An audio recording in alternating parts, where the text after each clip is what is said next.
We have you registered as John Lott, Crime Prevention, on behalf of Crime Prevention and Research Center, and you are against the bill. Is that correct?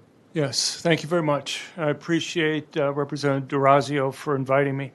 I'm not going to make any arguments about creating a registry or people having a right to do something. To me, it's simply a fact of what works. I was senior advisor for research and statistics in the Department of Justice. I've been chief economist for the U.S. Sentencing Commission, and I've had academic positions at Stanford, Yale, University of Chicago, and the Wharton Business School. And the point is that this bill adds nothing useful to the process.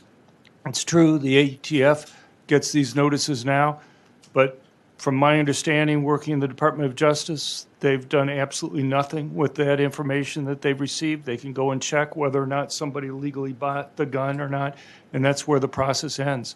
If you have somebody in Uvalde who's making threats, there's rules already in place to go and deal with that. You can have civil commitment if somebody's making threats. If you think that they have mental illness, making threats to kill people is in itself a crime, and you can go and deal with that. That's where you should deal with it directly.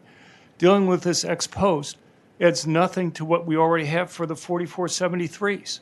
You already would be able to go back, find the person bought the gun. There'd be evidence there at the gun store whether they bought multiple guns or not. But the whole point is it's ex post, and that's the only thing that's done with these forms. It's the only thing that the ATF currently does with the forms that are there. And that's all that would happen, as far as I can tell, with the way this bill is written up. The original motivation for the rule, of course, was during the Obama administration, and it had to do with the claim that Mexico was getting a lot of its guns from the United States, which was false.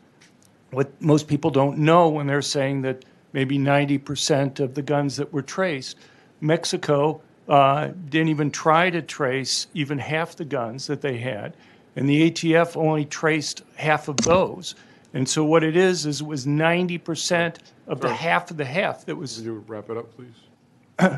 And so, basically you're talking about 17% of the Mexican guns were obtained from the United States, not 90%. And that includes guns which are decades old. And they get 13,000 grenades over a 10-year period of time. They're not buying those from U.S. gun stores. Thank you. Members, any questions? None. Thank you, sir. Thank you.